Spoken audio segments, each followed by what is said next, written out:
Ja, meine Damen und Herren, liebe Freunde, wieder in der Hoffnung, dass wir uns nicht nur sehen, sondern auch hören, begrüße ich Sie herzlich zu dem Slot, den wir jetzt haben. Das ist der Slot der Bürgermeister. Ich sehe gerade einen alten Freund aus Cluj, Herr Bock, schön, dass Sie es geschafft haben. Wir haben heute Morgen schon ehrenhaft über Cluj geredet, ohne Sie zu fragen. Ich sehe auch viele andere, freue mich, dass Sie alle da sind. Das ist für uns, die wir das veranstaltet haben, das sind Soul for Europe, wir sind Europa und eben halt Cities for Europe. Eine sehr interessante Sitzung, weil wir nun wissen wollen, was sagen denn Bürgermeister, Oberbürgermeister zu der Grundthese, die wir mit dieser Konferenz vertreten, dass nämlich Europa verdient und Europa benötigt die Unterstützung seiner Basis, die Mitwirkung seiner Basis. Wir beobachten, dass sehr oft sowohl wir Europäerinnen wie Europäer, aber auch ihre Städte auf Europa unter dem Gesichtspunkt blicken, welchen Vorteil haben wir von Europa, welchen Nutzen können wir aus Europa ziehen. Das ist keine falsche Idee, denn es ist ja wahr. Sie haben Vorteile und sie haben Nutzen. Aber wir sind davon überzeugt, diese Idee reicht nicht aus, wenn wir über die Rolle der Städte und Regionen sprechen. Die Städte und Regionen haben einen eigenen Auftrag, eine eigene Verpflichtung, ihre Kräfte einzusetzen, damit das gemeinsame Europa gelingt. Und wir sind vor allem für das Gebiet der Kultur, was uns besonders wichtig ist, davon überzeugt, dass gerade dort im Kulturellen der Beitrag der Städte nicht ersetzt werden kann, unersetzbar ist. Denn das Kulturelle liegt in den Städten, geschieht, entwickelt sich in den Städten und Regionen und nicht etwa in den Tresoren oder in den Amtsstuben von Brüssel. Das heißt aber auch, die Städte und Regionen dürfen nicht nur stolz sein, dass sie die Basis des Kulturellen sind, sondern sie müssen wissen, dass daraus eine Pflicht erwächst, dass sie es sind, die das Kulturelle wirksam machen können und müssen für die Entwicklung Europas. Aber es gilt nicht nur für das Kulturelle. Es gilt für alles, was die Städte können. Und ich hoffe, ich bin mir sicher, Sie sind stolze Bürgermeister und Oberbürgermeister Ihrer Städte, was die Kraft, die Energie dieser Städte angeht. Wir sagen, dieser Stolz hat auf der anderen Seite auch die Verantwortung, dass Sie das, was Ihre Städte können, Europa zugutekommen lassen. Von oben nach unten allein wird Europa weder moralisch noch im Hinblick auf seine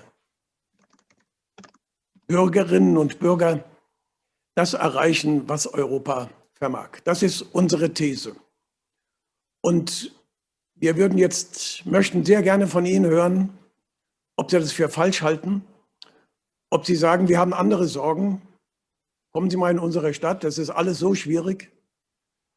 Oder ob Sie nicht auch Europäer sind und sich als Europäer fühlen wie wir und damit bei allen anderen Sorgen auch diese Aufgabe nicht vernachlässigen.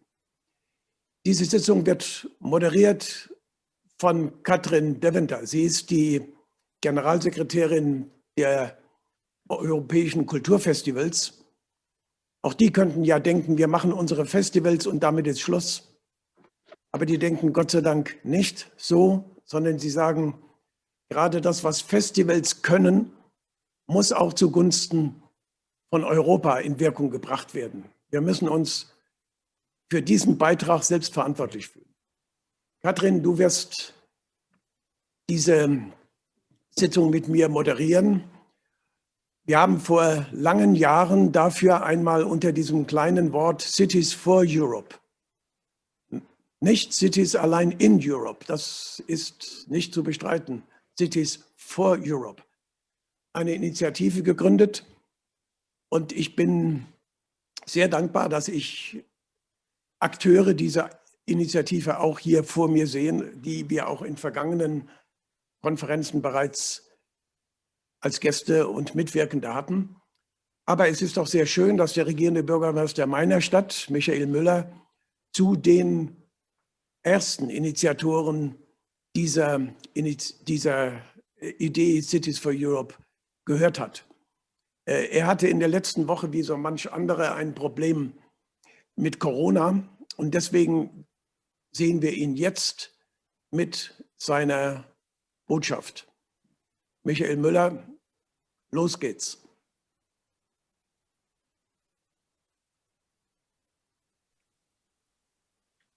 Lieber Herr Hassemer, liebe Gäste der Berlin-Konferenz, meine Damen und Herren, wir erleben außergewöhnliche Zeiten. Die Corona-Pandemie ist eine Herausforderung von ungeheurem Ausmaß. Deshalb können wir uns heute bei der Berlin-Konferenz leider nicht persönlich begegnen.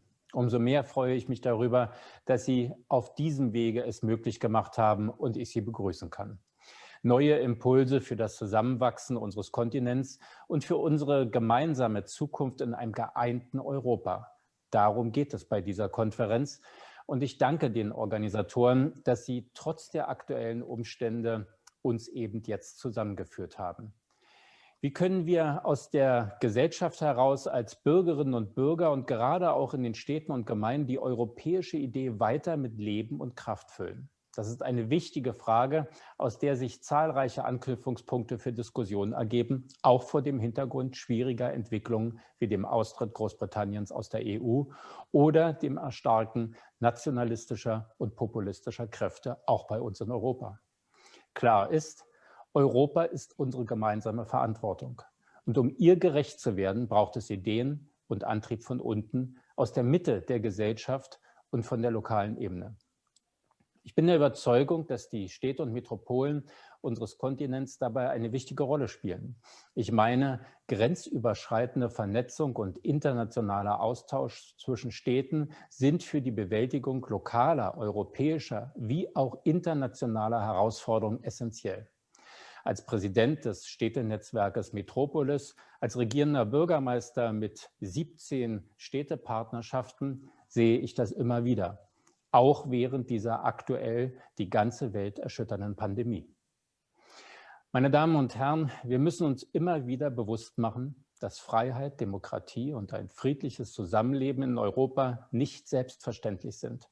Daran erinnern wir ganz besonders mit Blick auf den Jahrestag des 9. November 1989. Der Fall der Berliner Mauer steht für das Ende der Teilung unserer Stadt, unseres Landes und des gesamten Kontinents. Die friedliche Revolution brachte die SED-Diktatur zu Fall. Und sie zeigte auch, dass selbst die größten Hindernisse überwunden werden können, wenn Menschen zusammenstehen und gemeinsam für zentrale Werte eines solidarischen und demokratischen Miteinanders kämpfen. Das kann auch alle ermutigen, die heute an einer guten Zukunft für unser geeintes Europa arbeiten. Ich wünsche Ihnen nun viel Freude und anregende Diskussionen bei der Berlin-Konferenz. Herzlichen Dank noch einmal für die Organisation und weiterhin Ihnen allen viel Kraft, viel Mut, viele Ideen und Kreativität für unser gemeinsames Ziel, in einem guten, geeinten und friedlichen Europa zusammenzuleben.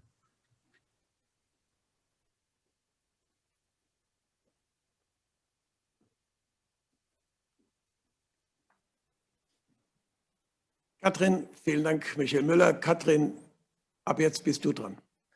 Dankeschön, and good afternoon, everybody. My name is Katrine Deventer. As Volker Hassemer introduced me, I'm the head of the European Festivals Association, short EFA, and since 2004, collaborating with Soul for Europe, in particular on the topic how the arts and cultural powerhouses, such as festivals or European capitals of culture, can offer an environment for cities to empower, to reach out or to offer citizens a platform to participate in cultural life and to shape their public space and to live and to feel European and Europe also as a community. Quickly, just in terms of procedure of these 90 minutes, we have 10 contributors we would like to involve in a round of reflections. I will introduce them when I give them the floor first. Please use the chat as always to comment and to share your reflections. I saw already now that the Mayor of Istanbul is represented here, not personally by his team. Welcome. And if possible, if you have concrete questions, we will try to involve them in the conversation. And as you can hear from me, this panel is translated, so please use the translation button, German, English, down at the Zoom options. So as Volker Hassemer said, we start our plenary work here at the Berlin conference with cities and regions, not without reason. We will give the floor to Leuven, Cluj, Pozen, Bergen, Szczecin, Panketal, and Rome, as well as to two voices from the region of Extremadura and of the border regions in Europe, and ask them about their approach on Europe. Is it really already in their DNA? Is it, if it is, how is it implemented, this European dimension? And then we will speak with Lena Dupont, who is with us, member of the European Parliament, how the link from this local perspective to the global challenges that we have via Europe can be strengthened. Without further ado, let's start. What is a city's contribution to a Europe bottom-up? What is a city's responsibility? I would like to try at least to have a first round of just very brief statements of each of the cities.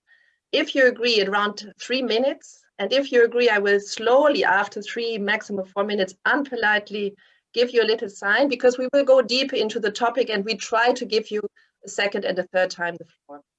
Can I start? And I have verified in the plenum that he's here. Can I start with you, Emil Bock? How does the city of Cluj, Mayor of Cluj, approach our general thesis of a Europe bottom-up?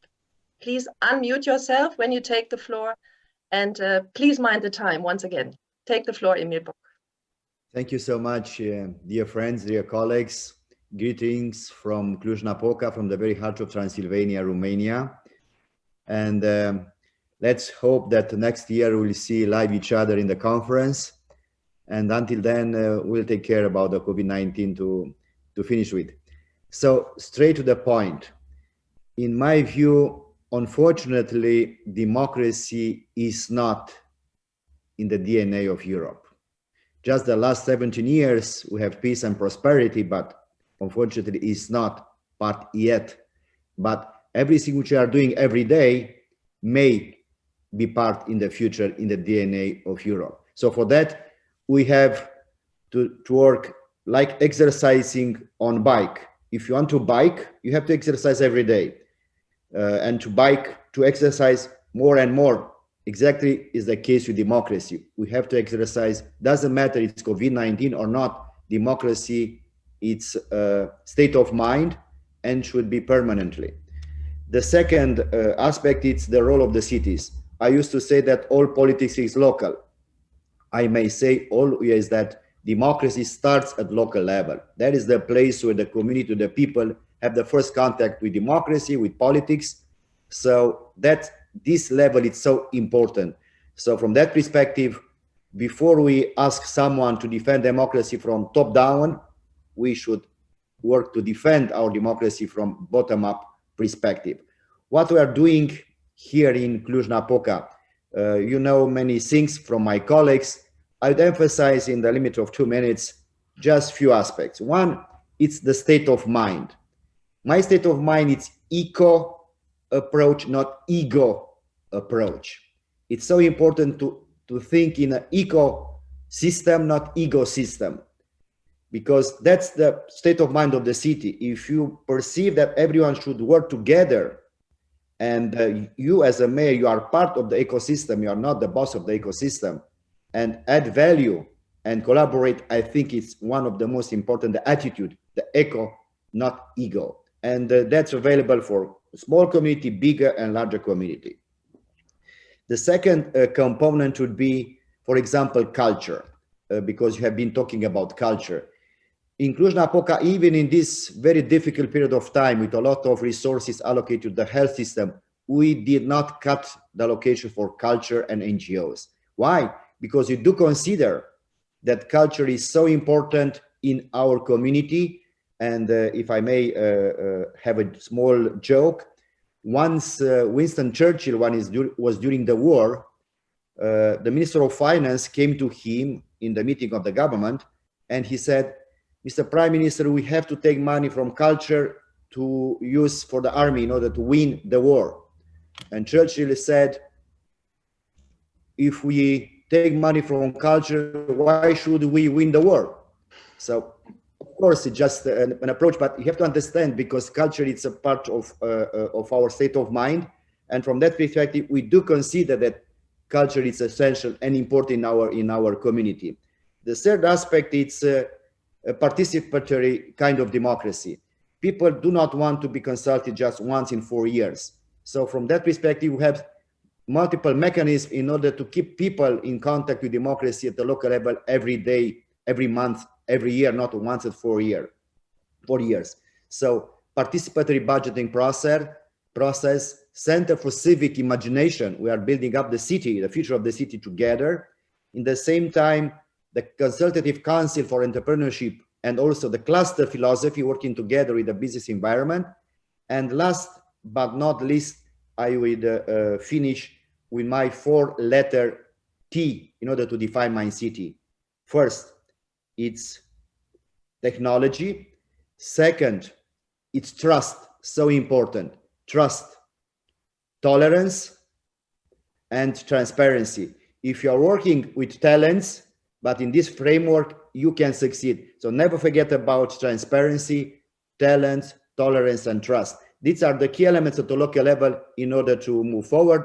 And in terms of transparency, we have 2 new elements. So every citizen can see any small how we spent our money. It's publicly, everything could be seen on a website.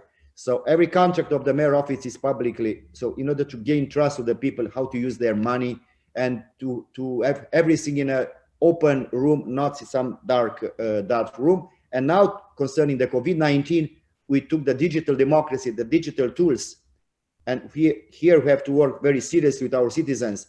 And we offer the possibility to get in touch live video with more than 500 public employees, to get contact directly, to avoid going to the public office, and to discuss with the public servant exactly their issues on video, live, and solving on administrative manner. So there are many things to talk about. It's a great pleasure to be together today, but let's think that democracy is like biking every day. If you want to bike, you have to move every day to stay alive.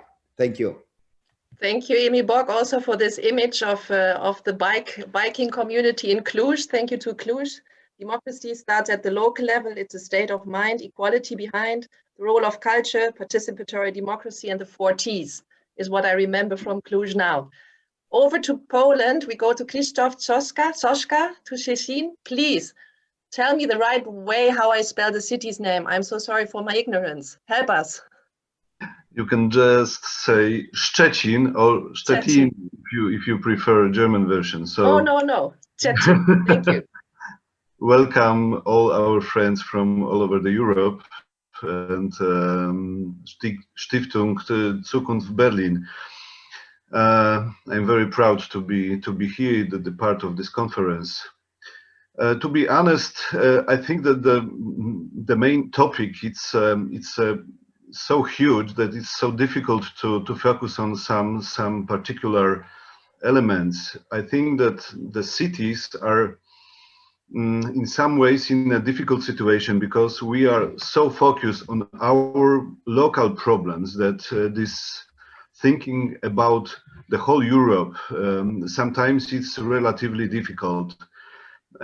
So that's why I think that the networking is so important. We do such a things in Poland, having, for instance, the Society of Metropolitan Cities, and we we discuss many things between the mayors of the biggest Polish cities, also according to the situation in our country, and this is very important also to keep the democracy in our state. So I think this new this revolution which we have, this digital revolution which we have now because of pandemic, these tools were discovered before, but now we are using this every day. So I think it's much easier to get to stay in touch with our friends from different places. So we should use these tools also for this networking in a much more often than before. I like this idea, which was mentioned by the mayor of Cluj-Napoca, this 4T. That's a really main thing to use this idea for everyday cooperation. Maybe for now it's enough. I try to join you later during discussion. Thank you very much. Of course, we will come back with follow-up questions also to you. For instance, also the question, what do you need from us, from your partners, from the sectors, from different players that are actually ready to invest their energy into a Europe bottom-up? We are all there and active in your cities, of course. So maybe that is a question I will come back to you later on. I'd like to go to Leuven in Belgium and give the floor to Mohamed Ridouani, who I hope is with us and understand what the Leuven's approach to a Europe bottom-up is. Hello, good afternoon to you all. Thank you for providing me the floor here. Leuven is a city in Belgium, close to Brussels. So we're a university city. We have 171 nationalities, so that gives a very vibrant and diverse environment. If I can add up to the previous speakers, I believe that today Europe, what is really needed is a sense of belonging, a sense of a common shared ambition for the future. I believe that our continent is quite different from other continents because and in my opinion, what also is different from the US, for example, is that where you have this American dream, which is focused on pulling up yourself up the bootstraps. I believe that in Europe, it's more focused on how can we help each other up. So I think that's quite remarkable, and we should cherish that more. If we could bring a story, a new story, a modern version of a us story, a we story within Europe, and it could be, I mean, also translated politically across the spectrum, I believe that's a start forward. And this sense of belonging can, in the first place, be built up, bottom up, at the most local level. In my city, I try now for years to make sure that all communities, all sectors, all layers of my society can join different ambitions within the city. Going from very small scale projects like how can you make your neighborhood a better place where people design new parks, new playgrounds, etc., up to neighborhood festivals, going towards more the high scale ambitions like how we become by 2030 a climate neutral city. How can we make sure it gets done? And there we have really experimented with a very radical participation approach, a systematic approach. We have an NGO, really a governance level, new governance level, which is called Leuven 2030. And within that organization, the city is of course represented, but also all the other layers, going from knowledge institutions, NGOs and citizens, our businesses, and also semi-public institutions like the public transport. They have voting shares. Each of them has 20% of the votes. So it has been thought out as a new democratic layer above all the other players. And anyone can join. You can buy a member card, you come in the General Assembly, and you can contribute to all the projects that are going on. Within years, the city has changed of nature. We have implemented together a new mobility plan. In 3 years, the bicycle rate went up with 40%, not only the youngsters, but all ages. And the CO2 emissions go down in a growing scenario. I just want to point out that, of course, I'm happy that we contribute to this climate approach, but it has created a sense of us fighting something important and contributing to something important. And that was my central thesis, that we need more sense of belonging in Europe, and it can be built up bottom up. Thank you. Thank you, Mayor Ridouani, for this, I think, sharing of an incredible approach that we should share with more cities and with more colleagues around, and in particular also because you have apparently already developed an impact assessment of this approach that you are taking, and you are measuring somehow, and you're evaluating this approach in an interesting way. Thank you. We will come back to you as well. I will give now the floor to Luca Bergamo. He's the Vice Mayor of the City of Rome and has to leave us at 1:10 for another appointment he has. So please, Luca, take the floor and share with us the approach in Rome. Maybe underlining here that you are, in particular in Rome, responsible for the cultural affairs in the city. Thank you, Katrine. Thank you for inviting me here. It's interesting and a pleasure at the same time. And I'm sorry, I mixed up things, but I'll have to leave before the end of the session. But I think colleagues know what kind of life we are under. I'll just a few things. First one is I think we need somehow to look at Europe as the first attempt in human history to build a sovereignty that is not resulting from the victory of the hegemony of someone on someone else. And that's something that is extraordinary. And it was made after the Second World War, basically at the time where population in Europe was 50% rural and 50% citizen, urban, and politics was national politics, and local authorities were certainly a projection of much larger national pictures.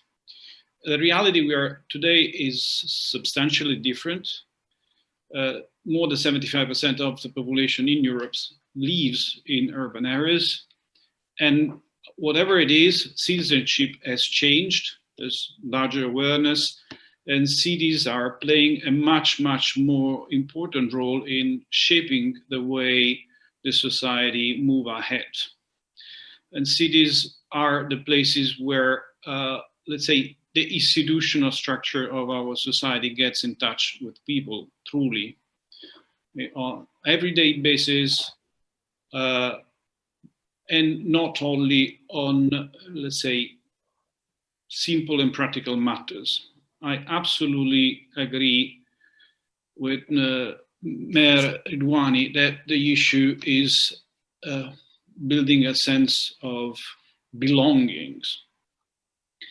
And a sense of belongings for European history is strictly related to the very nature of cities. They are the most resilient social formation that humanity has ever put in place.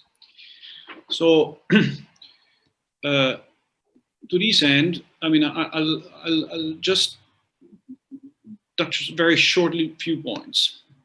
One is more general. I think that the picture we are all in front of us implies an acknowledgement and a reform of the European governance, where local authorities, and I'm mentioning local authorities, cities more than regions, need to have a much stronger role. And that is somehow necessary in order to make the European dreams an actual democracy, functioning democracy.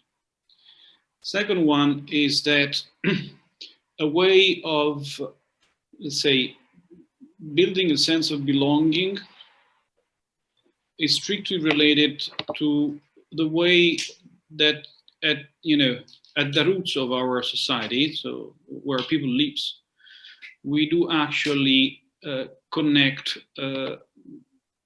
things that change with values. And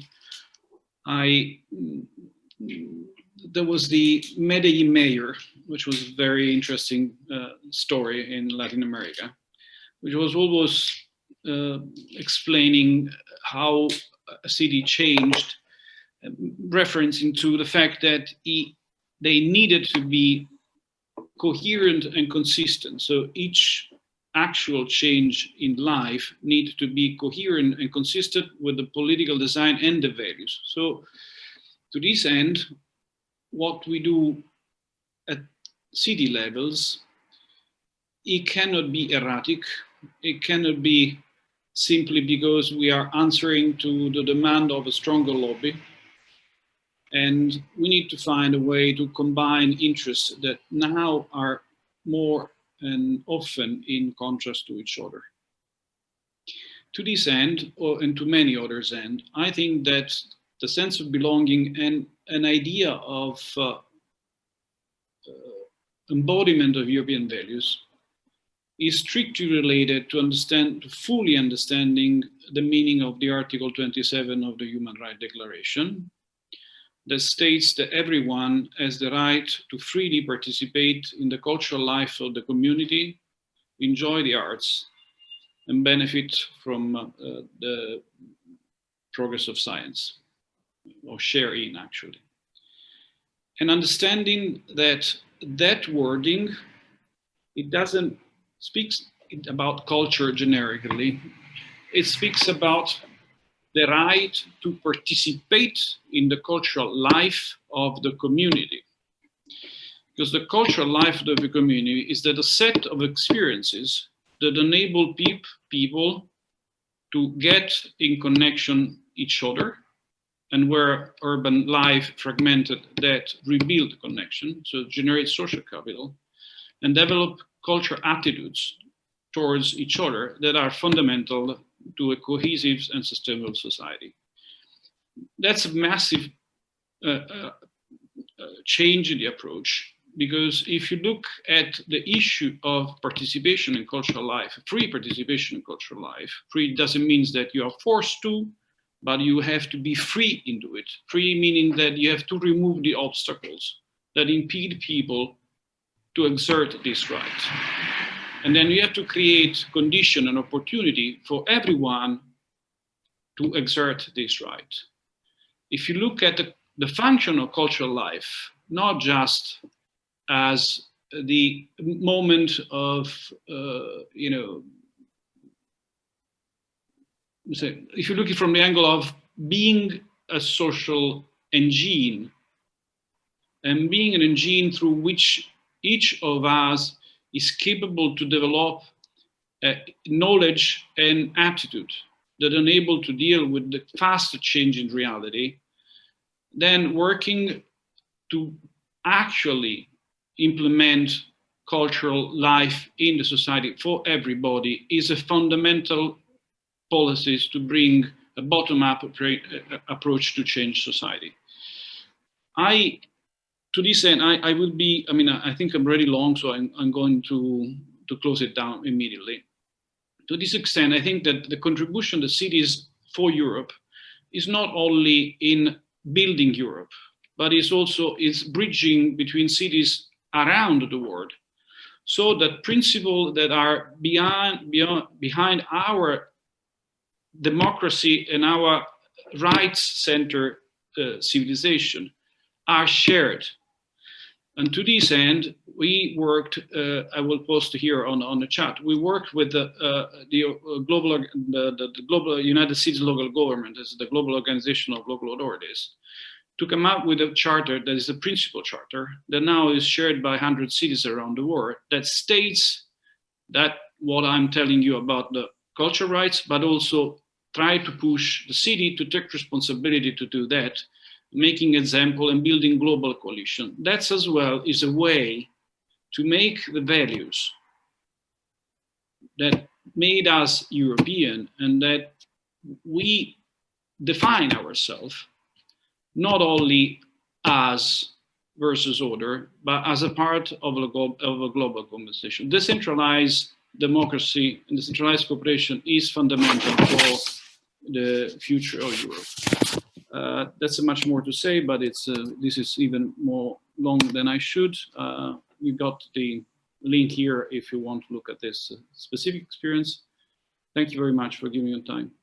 Thank you very much, Luca. Bergamo from Rome, with this important notion of including, when we speak about the Cities for Europe concept, always the responsibility of that Cities for Europe concept in a global conversation and global responsibilities that Europe has to take a stance in. And secondly, to underline the universal role of the value of access and participate in arts and cultural life as a means for Europe to bottom up. Thank you very much for your contribution.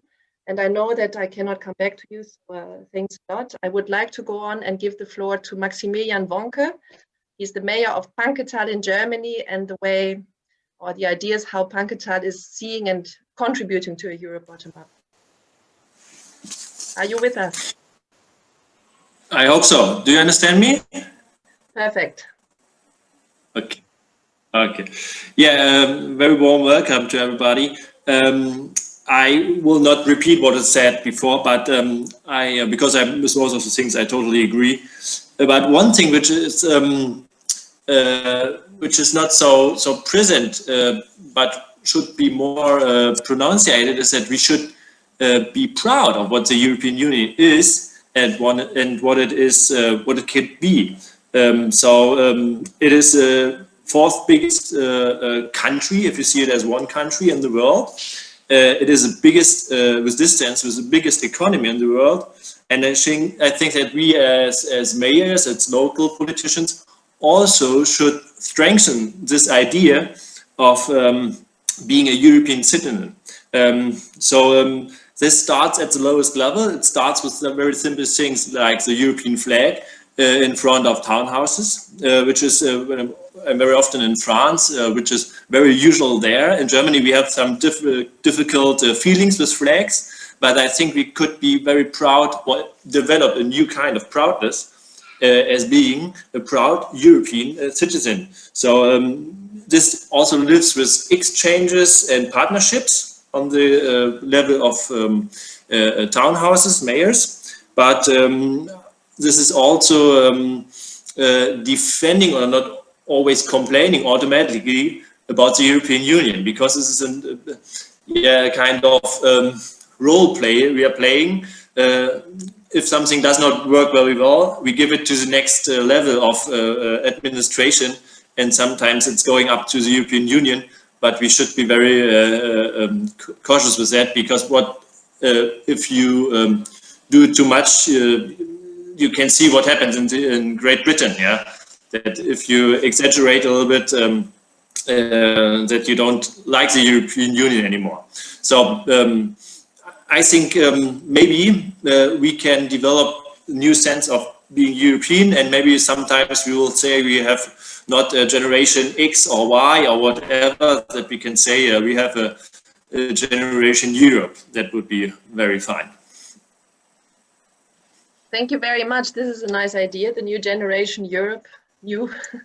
It's continual, the new generations in Europe, I guess, from one to another, for now more than a couple of decades. So that's a very good, I think, starting point to indeed be thankful and proud of this project and the way how we achieved this project as a prosperous and peaceful project so far. You're sharing your screen now, at least my screen, Maximilian. So please unshare your screen, or the technical team can help maybe. Thank you. I would like to move on to Katrine Nödtvedt. I'm sorry, Katrine, that we both are the only women at the moment speaking, but that is the reality. Still, you are the vice mayor in Bergen, a city in Norway, not part of the EU, but nevertheless, I think strongly embodied and embracing the work and collaboration on the European level. Please take the floor. Thank you, Katrine. Yes, I'm happy to be here today. I'm the Vice Mayor for Culture, Diversity and Equality in Bergen. We have a parliamentary system here, so I'm responsible for these topics in the political level here. And I think I'm very happy to be able to discuss this bottom-up thesis. For Bergen, this thesis is definitely recognizable, I think, both in terms of how we relate to Europe as a city and also how we relate to our citizens.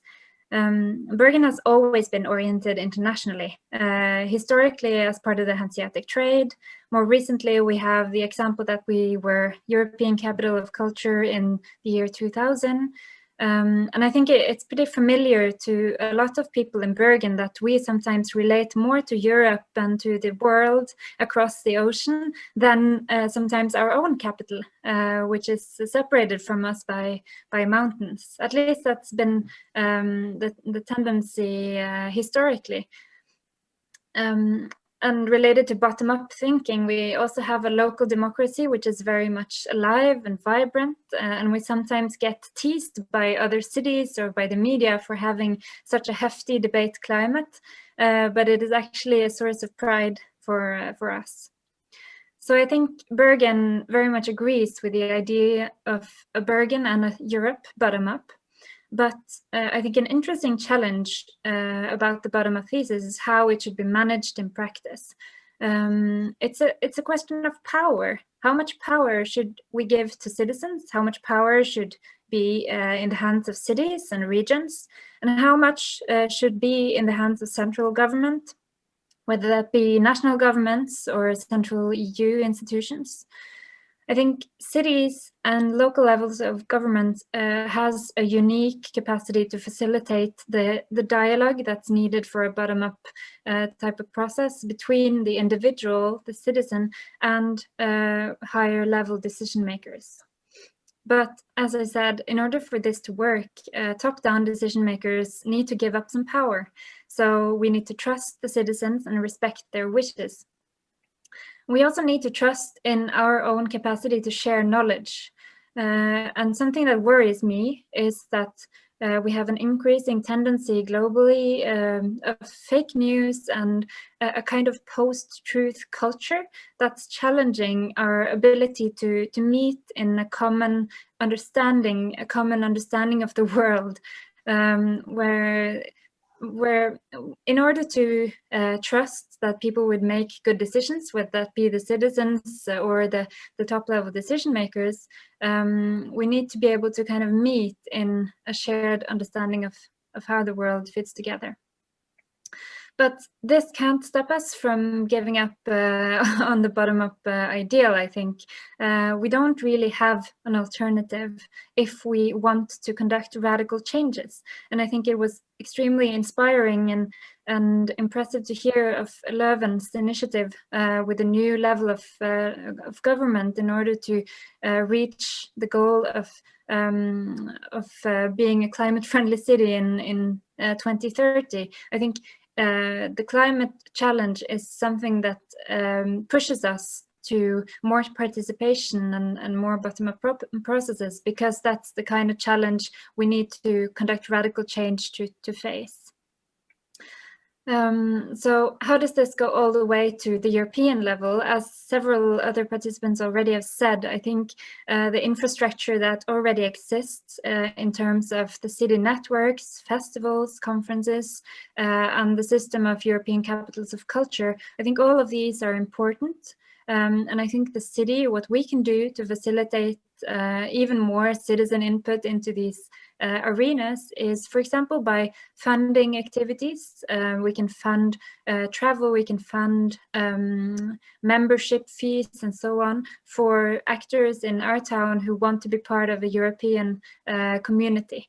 We see, for example, in the field of arts and culture that what we have done in Bergen by facilitating for artists to travel abroad and for international artists to have residencies here is very important to increase the connections and the dialogue internationally. Thank you.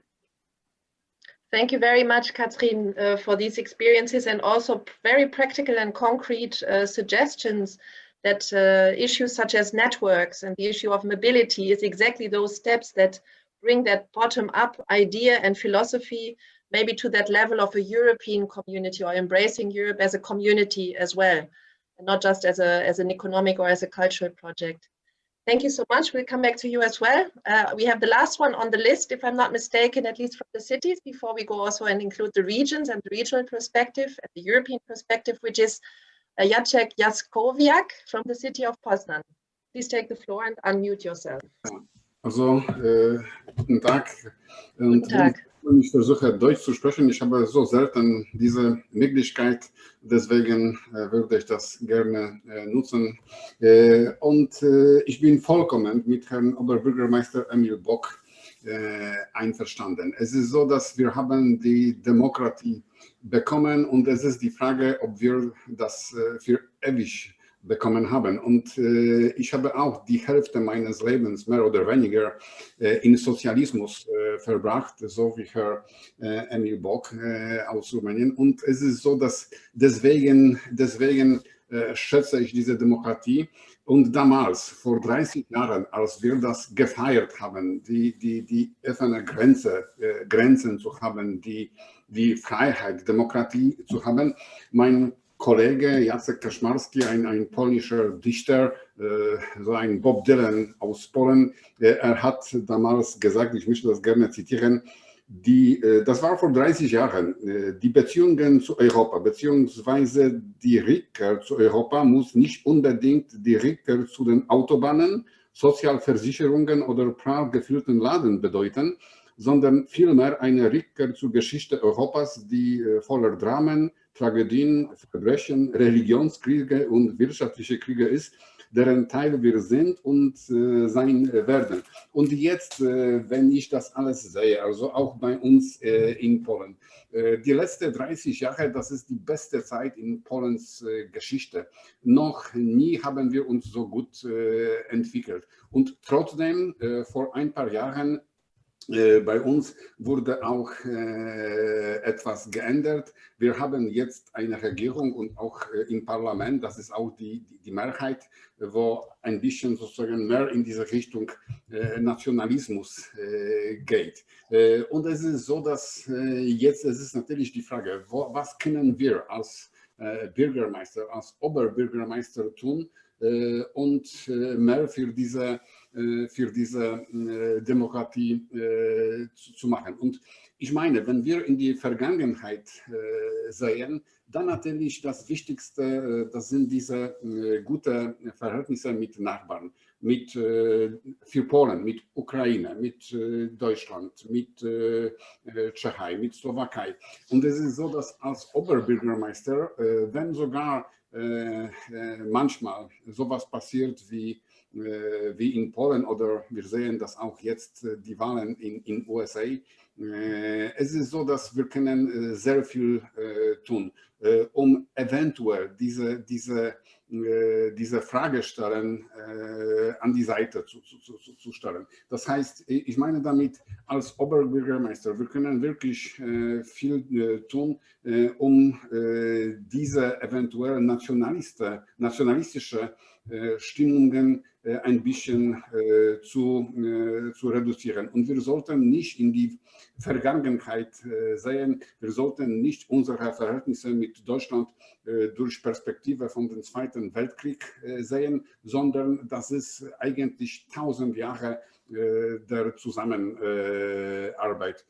Und das ist jetzt die Frage, wir haben Pandemie, wir haben Coronavirus, das bedeutet auch eine Herausforderung für uns alle. Nicht nur diese Aspekten, dass wir uns heute nicht in Berlin treffen können, das ist wesentlich mehr. Das bedeutet auch die wirtschaftliche Krise.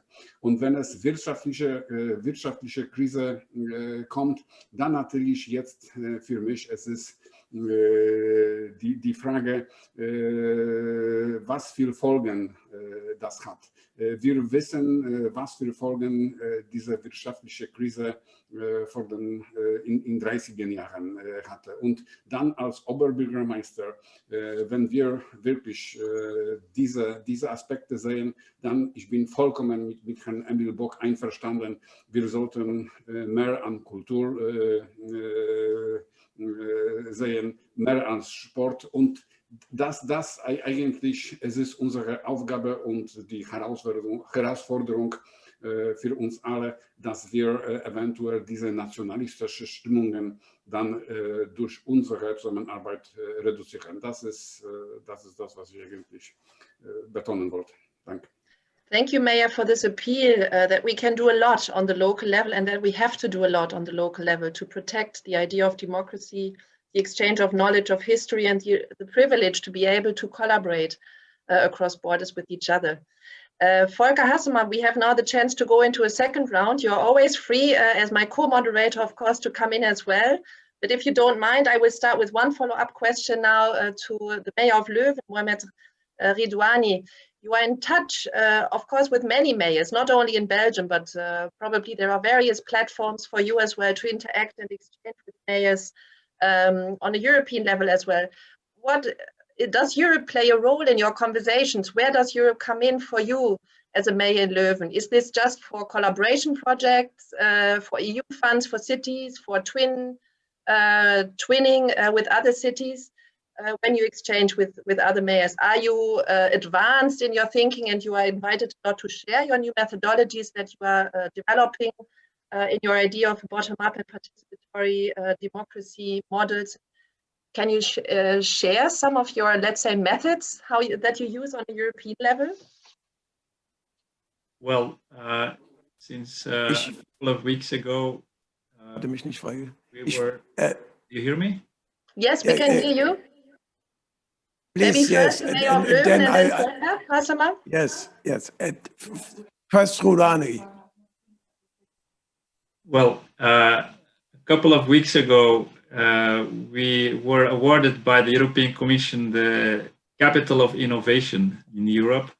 Since then, there are a lot of requests to speak and to share our ideas. And in fact, the reason why we were awarded with that beautiful prize is our radical approach towards participation, towards collaboration, and with the innovative impact that follows.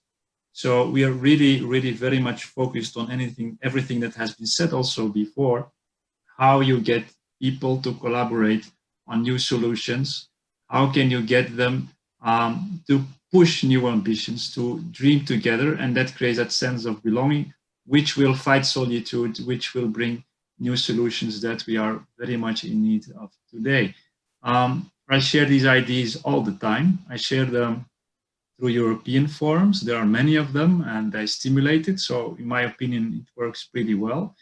I share them bilaterally because cities are very agile. They connect very easily with each other.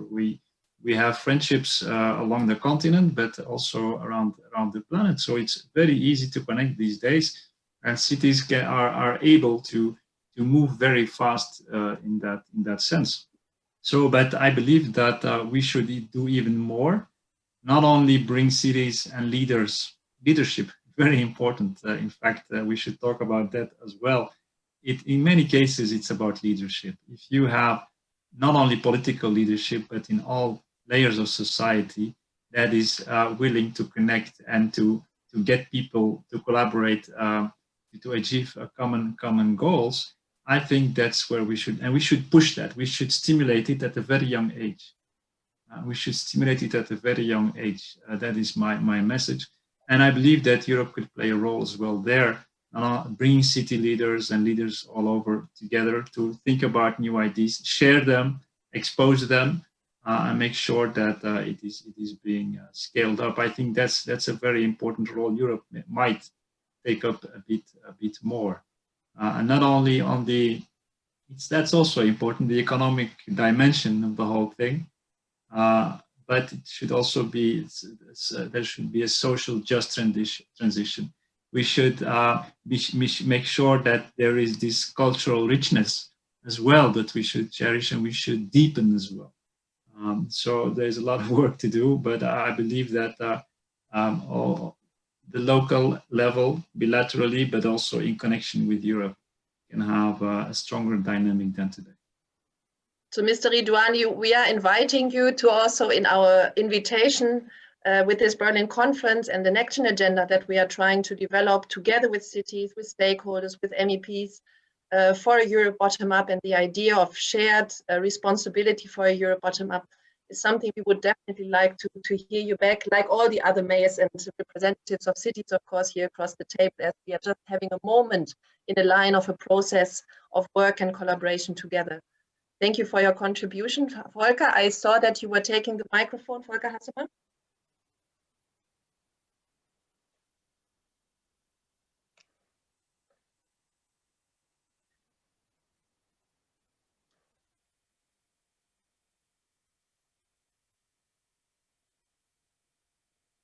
Is it just me?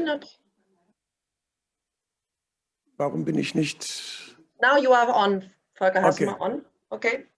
Ich wollte erinnern an den Beitrag von Jacek, Jaskowiak, um einmal klarzumachen, um was es uns geht.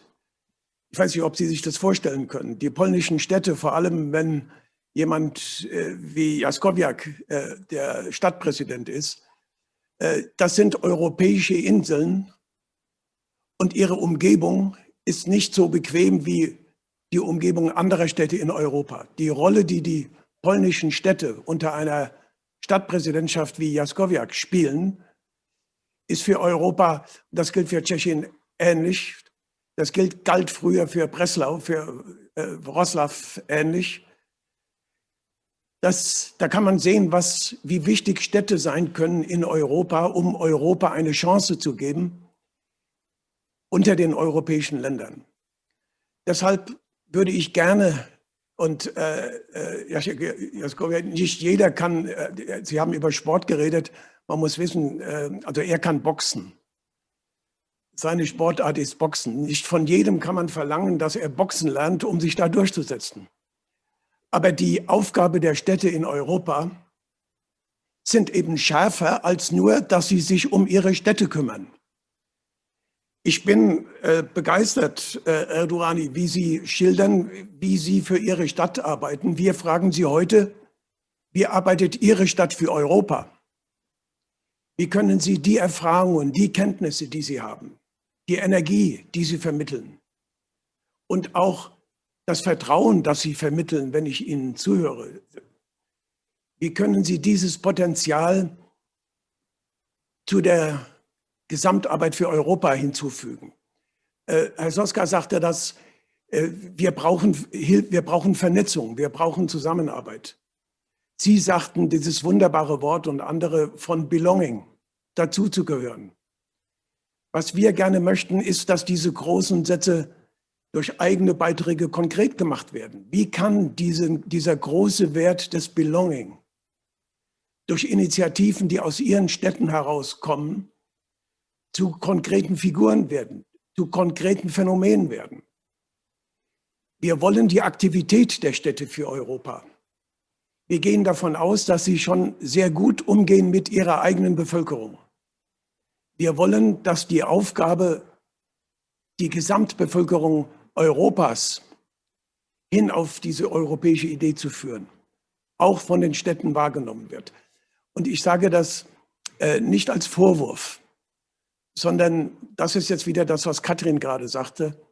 Das ist unsere Einladung. Wir werden nach dieser Konferenz Sie jetzt nicht nur uns bedanken, dass Sie an diesem Tag hier da waren, sondern wir werden Sie fragen, ob Sie mit dabei sind. Sind Sie einer derer, die mit uns gemeinsam, denn wir wissen auch nicht des Rätsels Lösung, die mit uns gemeinsam an diesem Projekt Städte tun etwas für Europa, bringen Europa voran, zu arbeiten. Das ist unsere Frage und insofern unsere drängende Einladung. Machen Sie es bitte mit Europa so gut, wie Sie es bereits mit Ihren Städten machen. Thank you very much, Wonke, for this appeal and reminder as well why we are actually sitting around this table together, not just to exchange, but also maybe to eventually agree on a work process afterwards together. I would like to have one more quick round of everybody on the following question. What is, to make it very concrete, what is your one concrete idea in the next 6 months in your city that your city is going to implement that also will have, and maybe in the first line, will have an impact on the European level? I repeat it, what is the one concrete idea or project that your city would like to take into its hands or is already working on that will be implemented in the next 6 months with an impact on the European level? And I start again in Cluj-Napoca with Emil Bock. Emil Bock, could you please take the floor? Maybe you paint the bicycles all with blue, with yellow stars. Would be one. Thank you again. 2 things I want to add. First, I think hearing you, I think we need a new European dream. I don't know what would be this new European dream, but we need desperately a new one in order to bring us together. As Mayor of Leuven said, the belongingness, the sense of belongingness. We need a new European dream. As our founding fathers had a dream to have a peace and prosperity, we need now a new one.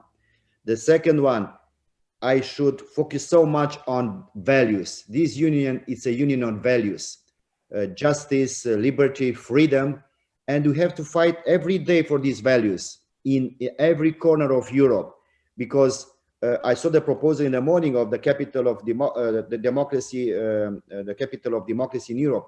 Our continent should be the world capital of democracy, and it's a name. I mean, this is because everyone should move to Europe, and they want to move to Europe. They look Europe as be the best place on earth. So how can we do this to be the best place of earth? The third element is what we think I want to do in the next 6 months is concerning quality of life in my city closer to the quality of life in Europe. So that's the concrete aspect of how our citizens perceive our city as being as a European city, mainly using the same attitude concerning the quality of life. And for example, my aim is not for in the next 6 months, but until 2028 to have the entire public fleet of public transport electrical, non-pollution.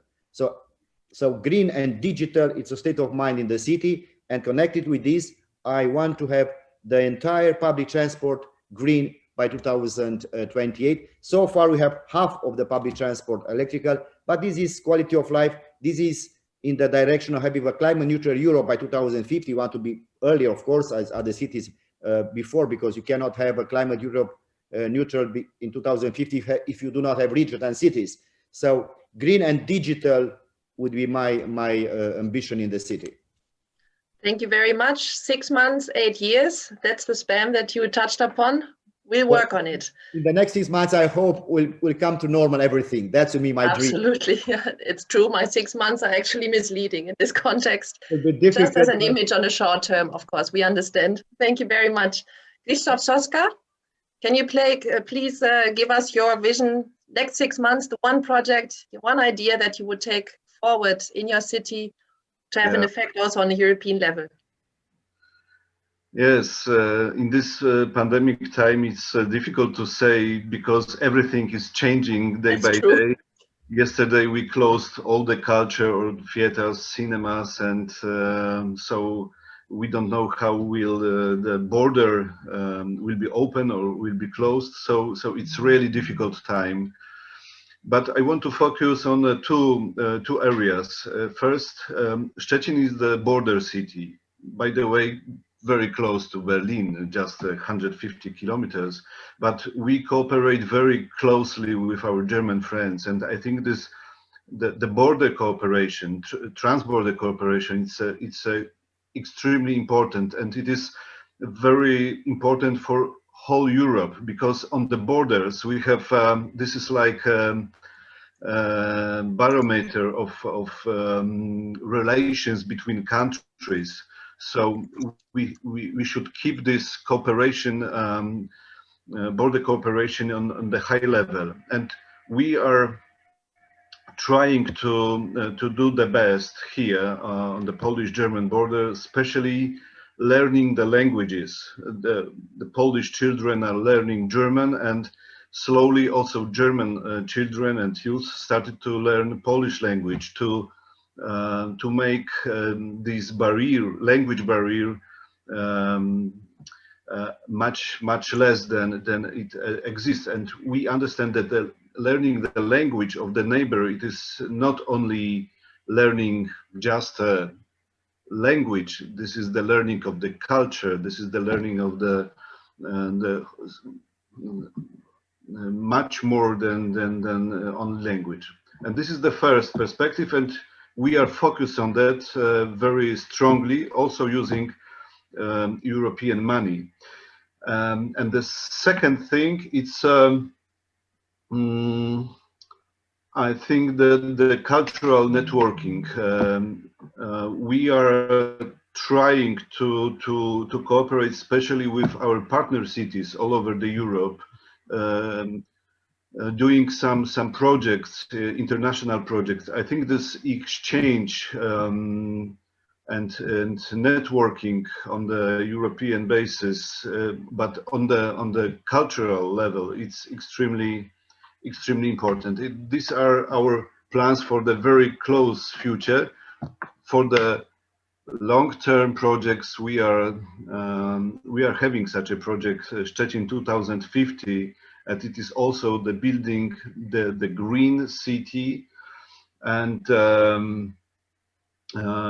also very important question of this participation governing. So we want to manage the city according to the voice of our citizens. Thank you. Thank you very much. And of course, I'm very pleased as the one leading a European network of arts festivals to hear that the role of culture and exchange and networking is going to play an important role in your vision for a Europe bottom-up. Thank you very much. I come back to you and bring in your festivals into IFA. I give the floor to Katrine Nödtvedt, your short-term, and then Emil Bock introduced the long-term perspective, so we are all allowed, of course, to share that as well. Very briefly, in Bergen in Norway, the one concrete project you would like to bring forward with an impact on a European level, and then also the long-term one, please. Yes, actually the one concrete thing that comes first to mind is to voice our concern for the situation of migrants and refugees in Greece. That's something I started to think about when preparing for this session, which is a very concrete example of cities engaging in European and international problems, and where in Norway we have the situation where a majority of the population and very many of the big cities are saying we should contribute more, we should take the lead, but the national government has a more laid-back attitude. So that is a point where the city council in Bergen has actually asked that me and the other city mayors take initiatives towards both the national level and the European level to try to push for action in that situation. In the more general aspect and long term, we are soon to forward and to adopt an action plan. We already have an international strategy which lays kind of the long lines, but we are preparing an international action plan for Bergen. And some main points there is that we, as a human rights city and a city which builds its policies on the Sustainable Development Goals, that we should put these as core in all our international collaborations. But also we want to operationalize it more, as I said before, with concrete actions of knowledge that we have to have in a municipality to do this work, and with money that we can use for these types of international relations and projects. So that will follow. Thank you very much. I'd like to ask Maximilian Wonker, short and long term, very briefly, because we have to go to the regions and we still have to go to Europe. Ich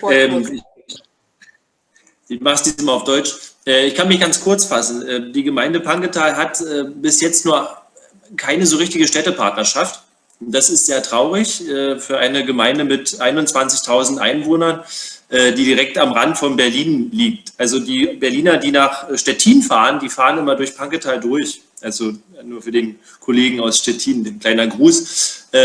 Und das ist für die nächsten 6 Monate durchaus ein realistisches Ziel, dass wir viel mehr Partnerschaften haben müssen in Europa, denn Europa muss gelebt werden, Europa muss man fühlen können und dann wissen auch die Kinder, die hier aufwachsen, warum es vielleicht sinnvoll ist, sogar ein bisschen Polnisch in der Schule zu lernen und warum Englisch auch, obwohl Großbritannien nicht mehr dabei ist, in Europa eine wichtige Sprache ist. Das ist mein Projekt für die Kurzperspektive.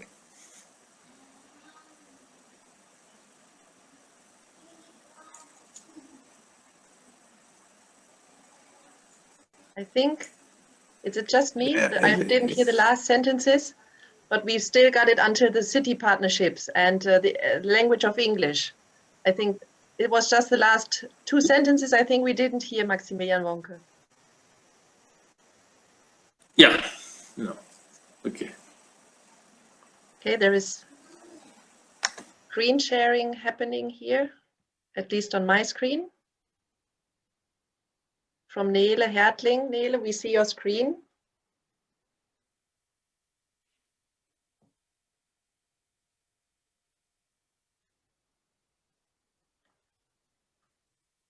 Is somebody with me? Ja, wir sind alle mit dir. Oh, wunderbar. Ja, ach, ist doch wunderbar. Ich dachte, ich sehe das ganz alleine, Neles E-Mails. Vielen Dank, Maximilian Wonke. Und dann, glaube ich, bleibt last but not least Jacek Jaskowiak auf die gleiche Frage. Kurze, Short-Term, Long-Term.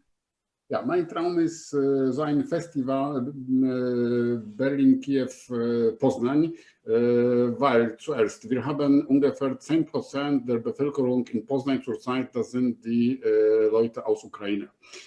Und wir haben eine nicht einfache Geschichte, wie es in Europa oft ist. Wir waren auch 123 Jahre Teil von Preußen, also diese Verhältnisse zu Deutschland. Und es ist so, dass glücklicherweise Vitali Klitschko auch ein Boxer, sehr erfolgreich, der Beste eigentlich, er hat gerade die Wahlen in Kiew gewonnen, wir sind gute Freunde. Und es ist so, dass ganz abgesehen davon, wie jetzt die Situation aussieht mit Pandemie.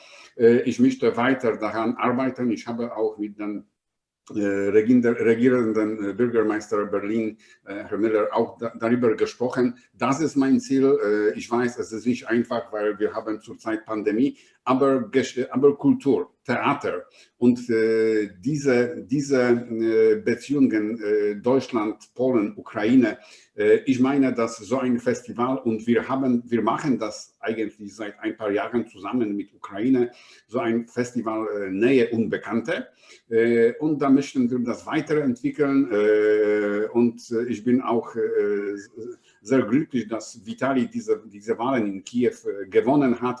Er ist auch pro Europa, er versteht Europa eigentlich, mit Vitali, wir sprechen Deutsch. Ja? Es ist so, dass er ist Ukraine, ich bin aus Polen, wir sprechen zusammen Deutsch. Und diese Zusammenarbeit im Bereich von Kultur finde ich besonders wichtig. Theater ist für mich etwas Besonderes und ganz abgesehen von der Pandemie, ich möchte das weiter durchsetzen. Ich weiß, es wird nicht einfach, aber sogar wenn das später sich entwickelt, ich finde diese Idee sehr interessant. Ich habe schon mit Herrn regierenden Bürgermeister Müller darüber gesprochen.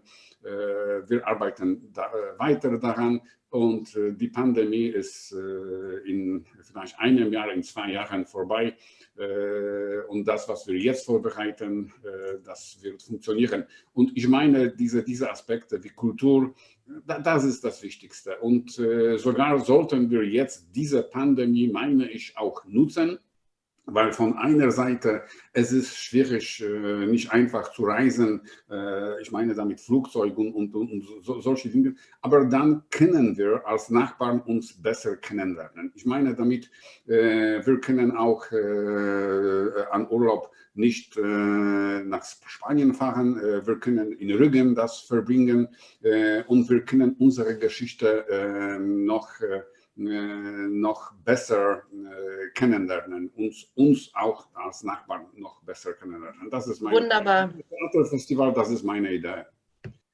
Wunderbar. Ich hoffe, dass Sie das nicht nur sagen, weil ich hier sitze, weil wiederum mein Herz lacht natürlich, das zu hören, dass es über die Kunst und die Kultur, über das Festivalleben zu einem gemeinsamen Europa-Bottom-up kommen kann. Vielen Dank. Wir gehen jetzt in die Region. Wenn zwei Boxer entschieden sind, Theater zu entwickeln und ein Theaterfestival, da sieht es wirklich gut aus. Haben Sie denn geboxt miteinander auch mal? Nein, ich habe keine Chancen. Vitali, das ist eine ganz andere Liga. Ich bin vollkommen Amateur. Ich habe zwar mit Profi geboxt für Charity Gala, aber es ist so, dass Vitali ist. Das war Theater. Das ist zu gut. Um das ja. Okay, wir gehen in die Border Regions. Border cooperation was mentioned now various times of cities, be it between Germany, Poland, be it between Poland, Ukraine, be it between Bergen and Greece, not bordering, but bordering in an idea, and more so in an idea of solidarity and working together. I'd like to give the floor now to Martin Guillermo, first of all, the Secretary General of European Border Regions, because as we now understand, of course, borders are a very physical way and everyday basis to feel Europe. What is the added value of such an initiative of these European border regions to add to this local level of contribution to a Europe bottom-up? Please take the mic, unmute yourself, Martin Guillermo, if you are with us. If not, he is. Good, I don't see it on my screen.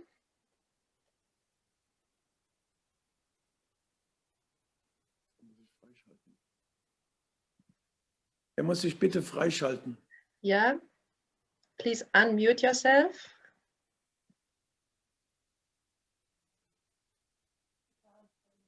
On the left bottom, there is the mute little, yeah.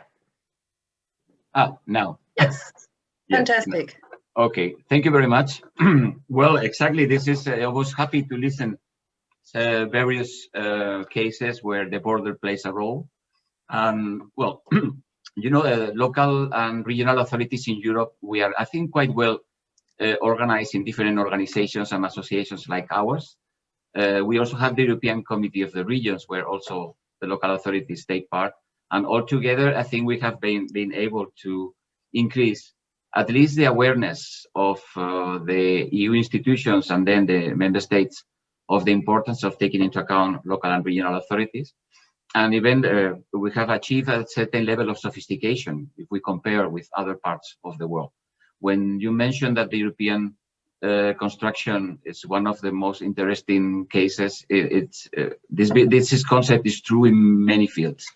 We have the concepts, this European jargon of subsidiarity and multi-level governance, where these are our targets. I have to say that there are several associations of regions like ours. We have mountain regions or coastal regions, peripheral, ultra-peripheral. But border regions are very particular, and I would say a few words now. But I would like to stress the role of cities. It's true, they are our front line, particularly capital cities, because they are influential. They're very influential at all levels. So that's why a good coordination between regions and cities is always very useful for everyone. But of course, we have our particularities. And border regions are 1/3 of European territory, 1/3 of the population, practically also 1/3 of the GDP, but they are less influential. But when they are considered in a European framework, they are central because the relationship across the borders, you were mentioning the German-Polish border, when this border is well coordinated and integrated, this is a very good sign of European integration because these areas are the laboratories where you can test things that it would be very difficult to test at the huge European level, but you can try in the borders. And while doing this, we are creating trust. We are using culture as a vehicle. First vehicle for cross-border cooperation is not economy, it's the culture, it's the language, all these things. It's to share values. Then we were a little bit, it was difficult to be in the agenda, in the agendas, but since COVID-19 meant first the closing of the borders, many member states realized that they could not close the borders because they will leave, for instance, citizens in Bavaria with receiving assistance across the border with the Czech Republic, the elderly, then this an essential service, they could not get it. And in many other fields, in agriculture, in business, in whatever. There are 2 million people crossing the borders of the EU almost every day for working, and many more for studying, for shopping, for whatever. And this creates a tissue, which is the tissue where the sustainable Europe can be built off. So that's why our contribution to the questions of this panel will be that the European Union probably now has an opportunity. I think now nationalisms are a little bit apart, and the EU has got a big input during the pandemic. This is one of the good news of the pandemic. Everybody is aware that we need more Europe, and there are a lot of chances and opportunities there for everyone. So we would like to ask the nation states to keep on sharing their sovereignty to the top, to the European level, but also to the bottom, for the subsidiarity, for the better provision of services, especially across the borders. There are a couple of examples in Europe where you have cross-border hospitals. Instead of building one hospital in each site, or not having enough critical mass for no hospital at all, it's possible to have a cross-border hospital in this area. And if you can do a hospital, you can do whatever. So I would like to stress how important is this networking, how aware are border regions of things that, like the ones you are discussing today. These are the utopias of today, but probably the reality of tomorrow when we go back to the 60 years ago when Europe was created. So happy to keep on listening, and thank you very much for the opportunity to intervene today. Thanks a lot. Thank you so much, Martin, Guillermo, for this extra layer, of course, that is needed, not only on the local level between cities, but the next meta level, let's say, of the regions, and the added value of networking on this level. Very, very important. And in that sense, it's interesting now to give the floor to Rosa Balas Torres. She's the Director General of External Relations of the regional government of Extremadura, to give this experience really from a regional point of view herself, and the role that a region as an added value to the urban local level can give to this Europe bottom-up. Can you please unmute yourself? Fantastic. Okay. Thank you, Katrine. Good morning, good evening. I hope you are fine in this difficult moment. And it's really a pleasure to be here with you, and also with Martin, Guillermo, that we are very close friends. Unfortunately, for a long time we can't to sit together in the real life, no. And yes, I'm member of the European Committee of the Regions, and that means that I know, and we know what means the value of local and regional authorities in the construction of the European projects. It's true that it's different in each country, because we have a different political system, but in the case of Spain, or also in the case of Germany, we are part of the decision-making process. Sometimes this process is very technical, it's very difficult, and maybe we don't know how to explain to citizens and to the society what means. But we are in the core of the decision-making process. The decision of the European Union are not the decision that they make just in Brussels. We are part of that. No? We are responsible for a third of the public expenditure, but we are also the half of the public investment. And a big part of this half of the public investment are European funds.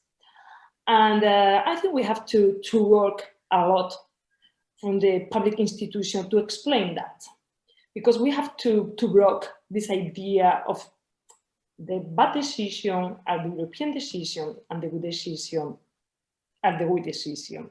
We have to explain that the majority of the decision that the law that we develop in a regional and local level are European or European regulation. And why we are a main role? Because regions and municipalities, we are at the forefront, for example, in this case, of the fight of the pandemic of the COVID. We have responsibilities and we have many competencies.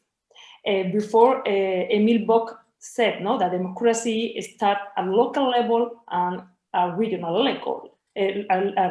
level, sorry. And this is true because because we have responsibilities and competencies in maybe the most, or in a big part of the most important policies in healthcare, in education, in social services, housing, in the green and digital transition, no, that is one of the main goals of the European Union and the countries and in local authorities. But sure, we have also competencies in culture. And before Guillermo explained in a very clear way what it means to be a cross-border region or to be a cross-border municipality. But culture, we have to support culture in a general sense because it's one of the most important elements that we have to integrate society. And it's also the best way to seek new solutions and to promote a multi-level culture from local, regional, and European level. And culture is in the core of the cross-border region. This is very important because for many times, countries, for example, as Portugal or Spain, we live in an opposite way. We had international alliance that in the past, many years ago, in another period, we had international alliance completely different. But now that we are together, in the European Union, we work together every single day. And culture, the language, are the main role, they work every day. Culture means respect and means also to find common element to strengthen our relationship. With culture, sure, we develop new projects, we support companies, cultural companies together, we promote international festivals together, and also to take advantage of our natural and cultural heritage that regions like Extremadura, Alentejo, or Central region that we are together, our Euro region, we promote our tourism in Europe, in America, or in Asia. This is the big element of the cross-border region. I believe, like Martin, I like always to put in value this thing that cross-border cooperation is the soul of Europe. That's wonderful. Yes, no policy in the European Union feel this element like cross-border territories. Thank you very much, Rosa, Balas, Torres, in particular on the last notion of the soul for Europe that we are all here not looking for, but embodying and representing. I have to rush up a little bit because I would still like to give the floor to our member of European Parliament that is with us in this Zoom space. At least she was announced, and then in the chat she briefly said to me that she had to leave but come back. So I hope she's back with us in the Zoom space because I can't see her immediately. Lena Dupont, member of European Parliament. We wanted to ask her, we would like to ask you, where this line top down, bottom up, we've talked about this now various times, where you see yourself as member of the European Parliament and as the voice of the people, of the individuals in a way on the European level. Can you build your mandate on these proposals and all these visions and experiences that we have listened to here now in the last 90 minutes. Please unmute yourself if you are with us and take the floor.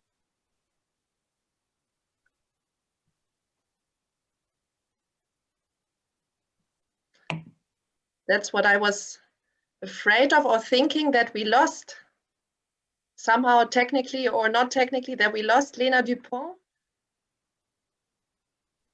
Anybody with a bigger screen than me here can maybe acknowledge this or confirm this. Because if we lost her, Volker, then it's time to wrap up and to thank our participants, to thank all the contributors to this panel, and to say that, as we said before, that we invite for a process, that we are not concluding this process with a conference, but that we are starting this process with this conversation. And that is, okay. I think, please, yes, do you see her? Yeah, yes, okay. I have the impression that someone is driving a car and missing sich zu entsperren. Da unten. Ist das möglich? Dass das I do not want to not give the floor. We can wait a little bit. And she can always, please, Lena, you can always interrupt me. Because I'm saying less useful things than you will say. But if we don't have her, then I maybe just Now it works. Oh, wonderful. Can you hear me now? Yes. Ja, alles wunderbar. Lena Dupont, did you hear I my wasn't question, able to or shall I unmute my repeat the micro, question? but I'm still here. So I'm sorry for the technical problems. Did you, Lena Dupont, did you hear my question, or shall I repeat my question Yes, I briefly did. for you? I did. Good. No, I I give did. you the floor. Please park the car, don't drive. Ja, Nein, ich stehe schon, keine Sorge. Vielen Dank dafür, dass ich auch an der Konferenz teilnehmen konnte und durfte heute. Vielen Dank auch für den ganzen Input, den Sie jetzt schon gegeben haben. Das können Sie jetzt gerade nicht sehen, aber ich habe vorhin auch noch fleißig mitgeschrieben. Viele tolle Ideen, auch viele tolle Zitate ehrlicherweise dabei. Ich bin eine Vertreterin sozusagen der Generation Europe, als jemand, der 4 war, als die Mauer gefallen ist. Also ich kenne ehrlicherweise nichts anderes als sozusagen gelebte europäische Integration. Und ich würde gerne vielleicht nochmal 2 Aspekte zur Diskussion dann auch beitragen. Also wir haben, und das zieht sich ja durch alle Beiträge durch, wir haben eine emotionale Ebene und wir haben sozusagen eine technisch-rationale Ebene, in Anführungsstrichen, wo politische Prozesse ablaufen, wo Fragen von Partizipation eine große Rolle spielen. Ich würde aber gerne erstmal auf die emotionale Ebene vielleicht kurz eingehen. Ich bin tatsächlich auch deswegen Vertreterin der Generation Europa sozusagen, weil ich das große Glück gehabt habe, über die Schule einen Austausch mit einer tschechischen Schule machen zu können, in dem Jahr, als Tschechien zur Europäischen Union beigetreten ist. Und das war für mich, die vorher schon Europa begeistert war, auch historisch sehr interessiert war, ehrlicherweise auch nochmal so tatsächlich so ein Initialmoment zu, was bedeutet Europa eigentlich für unterschiedliche Nationen, für unterschiedliche Mitgliedsländer, für unterschiedliche Gesellschaften. Und ich glaube, diesen emotionalen Aspekt müssen wir auch nochmal ganz anders mit Leben füllen, als das vielleicht in den letzten Jahren der Fall gewesen ist. Der Brexit war so ein erster Aha-Moment im Sinne von uns ist, glaube ich, allen klar geworden, dass Europa nicht von alleine weiter existiert und dass wir alle Ebenen brauchen, von unten bis ganz oben sozusagen. Und tatsächlich ist das für mich damals auch der Grund gewesen, für die Europawahl anzutreten. Zu sagen, dieses Europa, in dem ich groß geworden bin, von dessen Frieden, Freiheit, Stabilität ich profitieren durfte, das existiert nicht von alleine weiter, wenn wir uns nicht drum kümmern. Und vor allen Dingen, das geht auch so ein bisschen zurück auf, glaube ich, einen der ersten Redebeiträge. Demokratie ist vor allen Dingen auch das, was wir draus machen. Und ich glaube, das ist gerade momentan in einer Zeit, in der wir ja alle durch schwierige gesellschaftliche, wirtschaftliche, gesundheitliche Situationen gehen, mit viel Unsicherheiten auch bei den Menschen, ist es sehr wichtig, darauf auch eine emotionale Antwort zu geben im Sinne von Europa ist auch eine Art Schutzraum. Es ist eine Möglichkeit, Erfahrung auszutauschen, auch Lösungen auszutauschen für Probleme, vor denen wir alle stehen. Und ich bin ein sehr großer Fan von Partnerschaften. Ich glaube, es war der Vertreter der Gemeinde Panketal, der sich das jetzt auf den Zettel geschrieben hat. Ich finde das wunderbar. Das wird ja auch von der Europäischen Union explizit unterstützt und gefördert. Ich würde sogar noch ein bisschen weitergehen, nicht nur die Städtepartnerschaften, sondern tatsächlich auch Vereine, Verbände, Kulturvereine, Sportvereine, die Feuerwehren, alle auch mit einzubinden, weil auch da ganz viel Begegnung stattfinden kann. Auch in Corona-Zeiten sozusagen, auch wenn es schwierig ist. Aber man sieht ja heute tatsächlich auch, dass es auch digital möglich ist und man zumindest die Anfänge auch schon mal setzen kann. Und dann haben wir die technische Seite sozusagen, die rationale, gesetzgeberische Seite, wo wir, und das sage ich jetzt auch ganz bewusst als Vertreterin sozusagen des Europäischen Parlaments, einfach auch Sie brauchen. Sie sind diejenigen, die an vorderster Front unterwegs sind und Sie haben die Frage aufgeworfen, ob Sie sozusagen nur reine Konsumenten europäischer Politik sind oder sein sollen, wollen. Und ich muss ganz ehrlich sagen, mein Politikverständnis ist das nicht und Ihres ja offensichtlich Gott sei Dank auch nicht, sondern im Gegenteil. Ich würde auch noch mal gerne eine Lanze brechen für sagen wir, uns Europaabgeordneten in Anführungsstrichen. Wir haben sehr begrenzte Ressourcen, weil wir einfach wahnsinnig viele Sitzungswochen in Brüssel, in Straßburg momentan ja nicht, aber grundsätzlich auch in Straßburg haben. Wir haben wenig Zeit für Wahlkreisarbeit, woran wir gerade arbeiten. Und trotzdem sind wir als Ansprechpartner auch jederzeit da. Vielleicht auch so ein bisschen als Ansprechpartner, um ausgleichen zu können, dass die nationale Ebene, die Regierungsebene ja in einer anderen Institution sozusagen beheimatet ist auf europäischer Ebene. Also ein bisschen auch die Bitte und der Appell, sich vielleicht auch mit ihren Europaabgeordneten zusammenzutun, um Auswirkungen von Politik zu kommunizieren, aufzunehmen und auch das Feedback dazu wieder zurückzuspiegeln. Wir wissen ja, wir haben immer so, wir sind auf europäischer Ebene ungefähr 2 Jahre voraus, weswegen es umso wichtiger ist, dass sie auch alle Möglichkeiten des Informationsaustausches, aber auch der Feedback-Schleifen sozusagen auch nutzen, die es schon gibt und gerne auch tatsächlich dann bei neuen Formaten und neuen Wegen auch da an die Europaabgeordneten denken. Ich kenne eigentlich keinen, der nicht dazu bereit ist, das auch mit aufzunehmen. Und insofern, ja, es ist, glaube ich, tatsächlich auch die Bitte meinerseits wirklich auch an vorderster Front mit uns für Europa zu kämpfen. Dass es mehr als notwendig ist, glaube ich, das muss ich in der Runde nicht nochmal sagen. Danke. Wunderbar, dass wir Sie zurück ansprechen können. Ich gebe das Wort an Volker Hassemer. Genau, weil ich jetzt mit einem vergleichsweise vollen Herzen Ihnen das gerne freundschaftlich zurückgeben will. Also erstens kenne ich Europaabgeordnete, die diese Attitüde der ehrlichen, aufwendigen Kooperation mit normalen Menschen nicht unbedingt jeden Tag mit sich herumtragen. Umso schöner ist es, dass Sie für sich jetzt, so werte ich Ihr Angebot, das sehr ernst nehmen. Und das Schöne ist, wir werden auch Sie damit ernst nehmen. Denn das ist der Grund für die ganze Konferenz, dass wir uns miteinander verabreden, diese Position zu Europa einzunehmen und zweitens dann auch für dieses europäische Projekt, obwohl wir nicht gewählt sind, obwohl wir keine Aufträge haben, dieses gemeinsame Projekt zu befördern. Denn wir sagen, wir brauchen die Aufträge nicht, sondern wir sind es selbst, die Europäer, die an ihrem eigenen Europa dieses Interesse haben sollten und müssen. Und da wird es dann, Frau Dupont, es ist wirklich sehr schön, dass Sie da nochmal zu uns gekommen sind. Wir werden da nicht nur reden über, wie Sie sagten, auch Informationen und Feedback, sondern auch wirklich über Kooperation, dass man sich miteinander auf Ideen bringt, dass man sich fragt, was können denn die Anlässe sein, die Europäer zusammenbringt.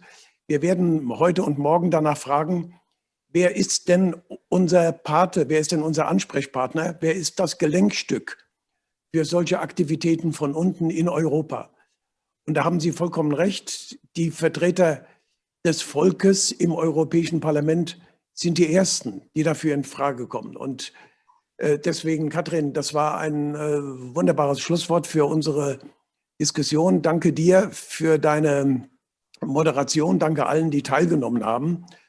Wir werden jetzt um 14:30 Uhr beispielsweise in dem Demokratie-Workshop eine Idee bereden, die wir für die Zukunft entwickeln wollen, nämlich eine Plattform all dessen, damit wir nicht heute nur einmal das gemacht haben und dann nicht kontinuierlich weiter, eine Plattform von solchen Aktivitäten, gewünscht natürlich auch gemeinsam mit Parlamentariern, mit Politikern, eine solche Plattform einzurichten. Darüber werden wir um 14:30 Uhr, also in 20 Minuten hier sprechen.